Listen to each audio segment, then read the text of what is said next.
আসসালামু আলাইকুম friends, welcome to আখি ব্লগ। আশা করছি আপনারা সবাই অনেক ভালো আছেন। চলে এলাম নতুন আরও একটা ভিডিও নিয়ে। আমার আজকের ভিডিওটা শুরু করেছি খুবই তাড়াহুড়ার মধ্যে।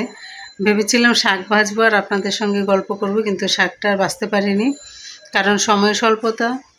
আর আমাদের তো কী যে একটা অবস্থা গ্যাসের, যেটা না বললেই না। গ্যাস তো থাকেই না, তার মধ্যে মাঝখানে বেশ অনেক দিন হলো আমাদের কোনো গ্যাসই ছিল না। রান্না খাওয়াটা খুবই কষ্টকর হয়েছিল, মানে পুরো এলাকাতেই গ্যাস ছিল না। হাতে গোনা 2-4টা বাড়িতে গ্যাস ছিল, তাও আমাদের এখান থেকে দূরে দূরে। তো কি আর করার, এখন চুলায় ভাত দিয়ে আসছি, গ্যাস একদম কম। আজকে আমি যে টপিকটা নিয়ে কথা বলবো সেটা আপনারা অনেকেই জানেন যে কোন বিষয়ে আমি কথা বলতে চাচ্ছি। তো আশা করছি সবাই বুঝতে পারবেন। এখন মেইন টপিক হচ্ছে যে গতকালকে দেখলাম বাবু আসছে ওদের বাসায়, মানে বাবুর মায়ের বাসায়। বিলাল ভাইয়ের সঙ্গে যে বাবুর মা থাকে, ওনার সঙ্গে দেখা করতে আসছে।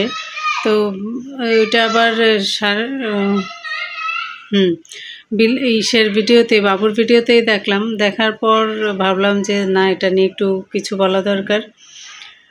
যেটা হয়েছে যে বিল্লাল ভাই আগের দিন একটা ভিডিও বানায়, যেখানে উনি হচ্ছে বলে যে বাবু ফোন করে না, কথা বলে না, মানে করে না বলতে যে একেবারে না সেটা না, কম কম করে। তো বাবুর মার ওইটা নিয়ে মন খারাপ হচ্ছিল, তো ওইটা নিয়েই কথা বললো যে আসলে খোঁজখবর নেওয়া উচিত। উনি কথাটা যেভাবেই বলুক, কিন্তু সত্যি বাস্তব কথা কিন্তু এটাই যে আসলে বাবা মায়ের খোঁজখবর সব সন্তানই নেওয়া উচিত। কাছে দূরে যে যেখানেই থাকুক না কেন, বাবা মায়ের উচিত সন্তানের জন্য দোয়া করা, তাদের জন্য ভালো সব কিছু কামনা করা, তাদেরকে সঠিক পথ দেখানো। সন্তানেরও উচিত বাবা মার খেয়াল রাখা, আদর যত্ন করা, সব কিছু। তো আসলে এক পক্ষে থেকে তো কোনো কিছু হয় না, ওদের সবার ভিতরে একটু রাগ অভিমান আছে।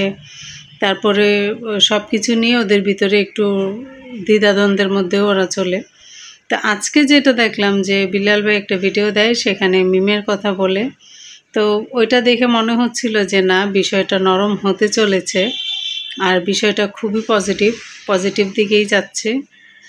কারণ হচ্ছে যে মিমের সঙ্গে ওনাদের কারোর কোনো যোগাযোগ নাই, কেউ কথা বলে না।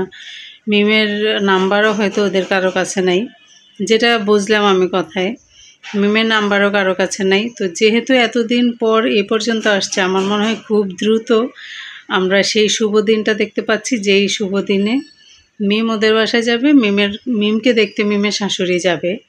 তো আমার মনে হয় সেটা যদি হয় আসলে খুব ভালো হয়, কারণ মেয়েটা অসুস্থ আর এই সময়তে রাগ পুষে রাখা উচিত না। আমার ভাষ্যমতে যে এই সময়টা এমন একটা সময়, সবাই হচ্ছে দোয়া করে, দোয়া চায়, ভালো থাকতে চায়। কারণ আল্লাহ কাকে কখন কোথায় কি করে এটা আসলে কেউ বলতে পারে না।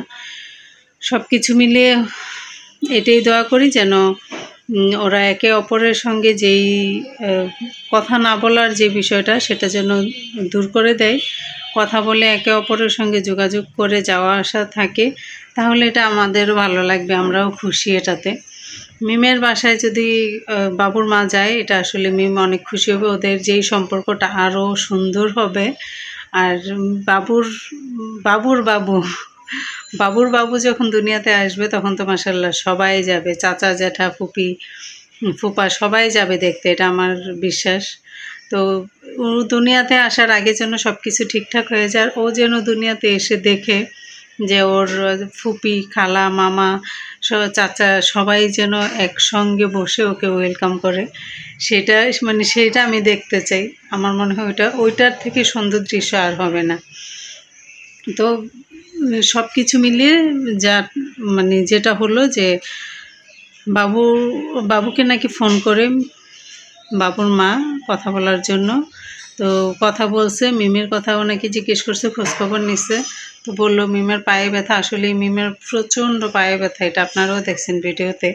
তো এই প্রেগনেন্সিতে এক এক সময় এক একজনের এক একটা সিমটমস দেখা দেয়। তো সেরকমই মিমেরও দেখা গেছে যে ওর পায়ে ব্যথার জন্য বেচারে হাঁটতেও পারতেছে না। এটা ভীষণ কষ্টকর, দেখলে খুবই খারাপ লাগে আসলে। কার কাছে কেমন লাগে যায় না, আমার আসলে ভীষণ খারাপ লাগে। তো দোয়া করব যেন ওর পায়ের ব্যথাটা চলে যায়। এটা এখন তো যাবে না, যাবে ওর প্রেগনেন্সি যখন শেষ হবে তখন আস্তে আস্তে এটা শেষ হয়ে যাবে, এটা কেটে যাবে।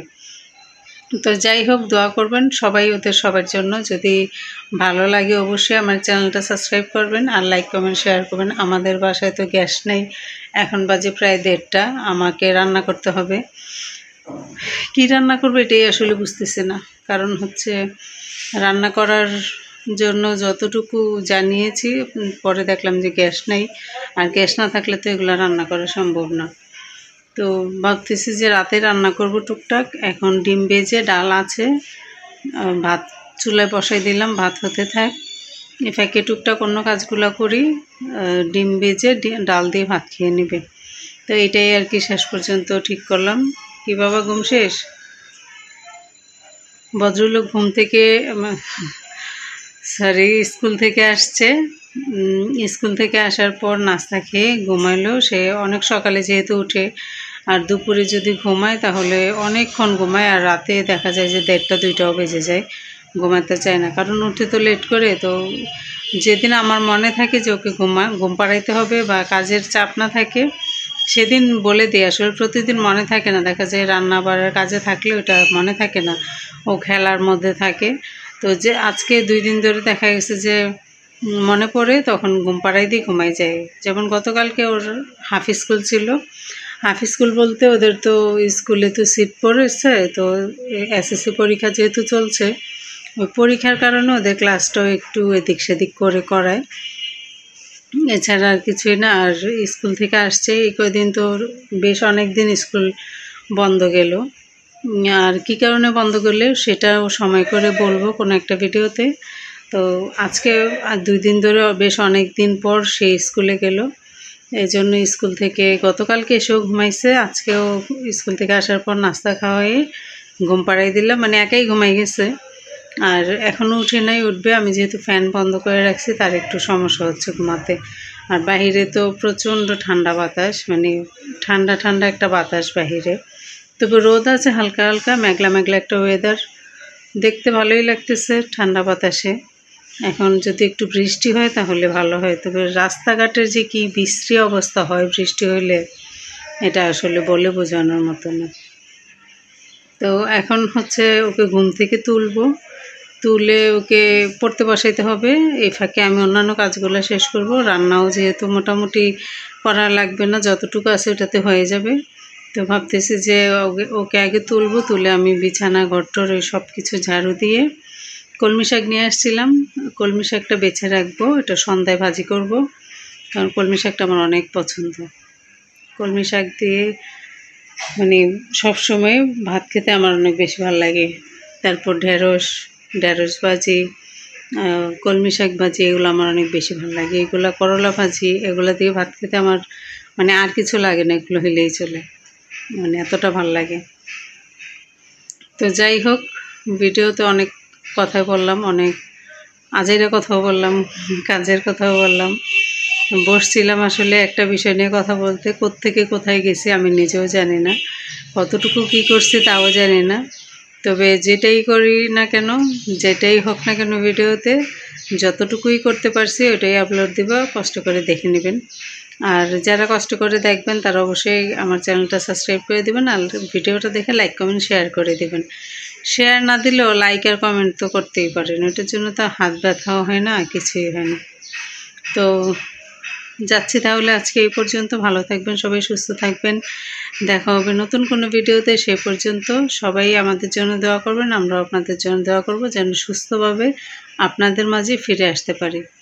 তো বিদায় নিলাম সবার কাছ থেকে, আল্লাহ হাফেজ।